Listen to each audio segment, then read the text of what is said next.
And on these, I try and keep everything really loose and use the weight of the club because that's the only thing I know that's going to be consistent. And You're doing, if I were to read a book on short game, I'm going to hear feet very close together, yours are. Hands in front of the ball, yours are. Open stance slightly, you are slightly open. This is not short long, it's more of a long short. It's almost a hinge and hold, they call it. that's the one, that's been the biggest changer in my game is figuring out, or reading Phil Mickelson says Right. this is how you, I mean, and, he says if you're not hinge and holding, you're never going to be any good, basically. one of the things I've recently been concentrating on is making sure that when I'm at my backswing, I initiate it with pushing my right knee into my left so that I clear my left side, because otherwise you're going to hit behind it. Right. And yeah. See that when I do this, I feel like I'm decelerating. The club head comes in, and then it just Chips and pitches, they immediately turn their eyes with the club. They do not delay this at all. You're going to see them turn their chest, face, and eyes with the club. And you have a tendency to want to delay that. okay. Is that an eye opener? Yeah. Is that what you saw happen on that last stroke? Because Yes, to me it was like a putting stroke. Well, it's would be like. not. It's not a putting stroke. Okay. It is Still need- like one. Still need to kick my knee over. And You move. you still want to have your chest swing with the club. Even though in my illustration I'm focusing on the chest, my right knee does move and right hip. It's a body swing.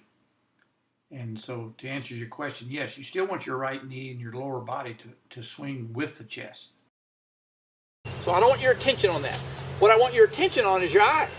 Swing there, that's what I want. I want there to be a connection. The power of that swing is in your chest, not your hands. Okay, keep going. Swing your chest. Good. I'm sensing a lot quieter hands.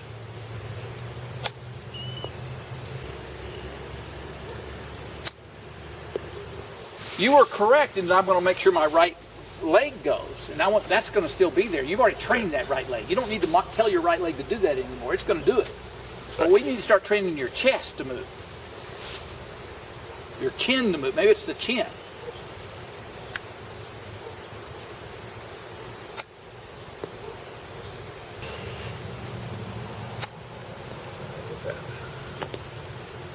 Now, are your feet 50-50? It depends on the shot.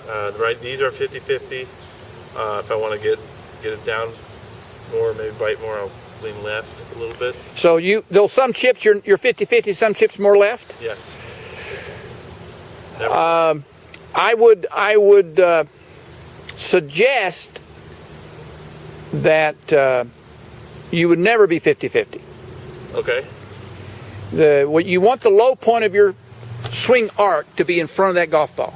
And if you're 50-50, you've got the low point. Now there are. The ball's back in the stance. If your ball's back in your stance, But so I should. I would have a little. Even maybe some shots it's 55, maybe sometimes it's 60, Okay. sometimes it's 70. But that'll. But I want you to have a little more weight on that left side Okay. to promote the movement to the target. And don't rock to the back foot in your backswing. Stay on the left, almost like you're leaning against a wall. Oh, that felt good. Yeah, because your attack angle's now down into the golf ball. You're not going to be brushing the grass because your weight's on the left side. Your low point's forward. If you start hitting something that are a little scruffy, a little bit behind the inch behind the ball, your first suspicion should be you didn't stay on your left side. So I was doing like this. So if I go left, then I'm kind of hitting down on it a little more. I guess. All right. So is that a good setup? What you're looking at? Yes, it is. Okay. And if some shots you might want it more on the back foot, you could even have the more forwards. You could experiment with different ball positions. That's in the hole. That's in the hole. One more. Here you can see how much Tiger leans to the left side as he hits this chip shot. And his feet are a lot closer together than yours. And as he comes through, you can see how his face and his hands and chest are all lined up and move as a connected unit. He's not letting, so once he gets through impact, everything kind of moves through impact and through the ball in one piece. Now here's Luke Donald. Again, you can see how his chest, eyes, and hands all move as a connected unit. He's standing on a hill, so he is leaning more into his left side, doesn't show as much. Here's Jim Furyk, and you can see how his hands and hat are all synced up to move as a connected unit. Feet very close together. They have their feet close together because it makes it easier to put your weight on your left side. The more that right foot goes away from the left foot, it takes weight away from the left side and moves it more to the right side.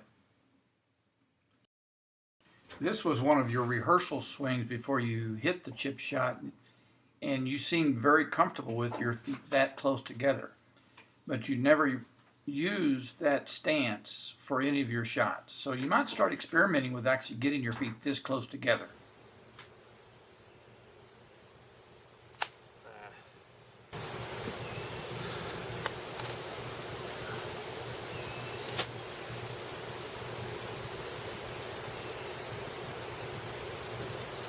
See, right here I'm wanting to lean right because the ground is this way. And I'm trying to keep my spine angled parallel to the ground. Or perpendicular, I should say. David, you are correct in that the spine is somewhat parallel to the ground.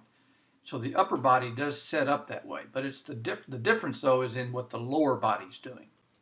Tiger is leaning to the left side so that he has more weight on his left side than his right side. So there's two things that puts the low point of the arc in front of the ball. One is the hands are forward, and the other one is the weight is forward. The way Tiger gets his spine parallel to the ground is not by moving the top of his spine to the right, but moving the bottom of his spine toward the target. So he kicks his hip toward the target, but he does not lean back and put more weight on his back foot.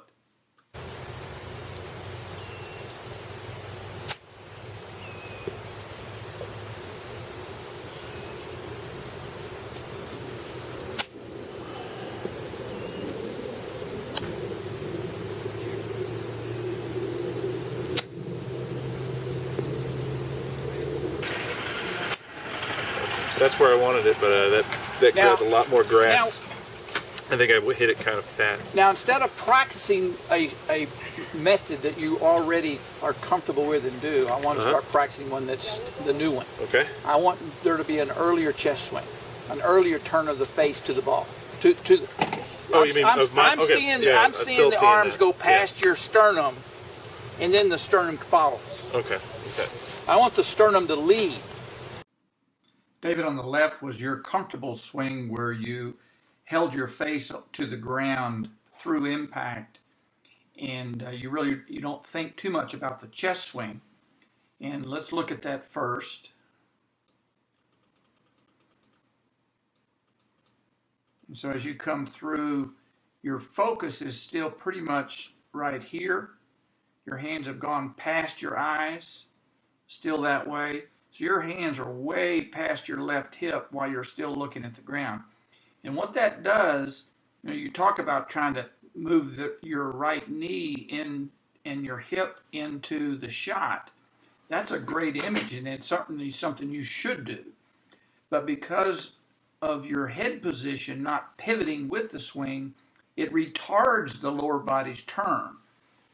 And let's look at the swing on the right now, where I'm having you turn that head with the hands, and it really triggers the whole body turning. It allows and kind of frees up. Now you can see your head turning with the club. But you can also see this hip and this right pocket. Your right hip and right knee have moved more as well. So by focusing on the head turning with the swing, it allows the whole right side of your body to turn as a connected unit. And that's just going to give you a quieter hand swing and a much cleaner contact on a consistent basis.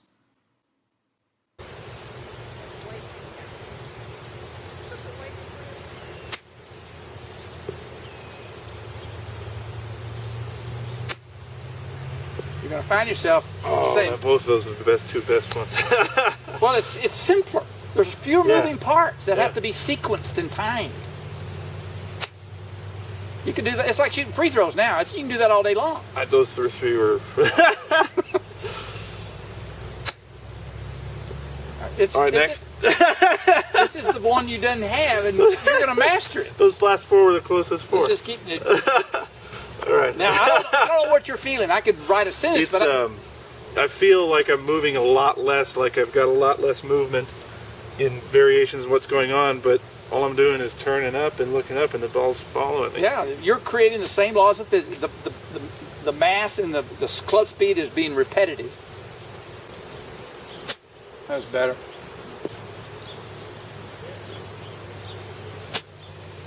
Okay.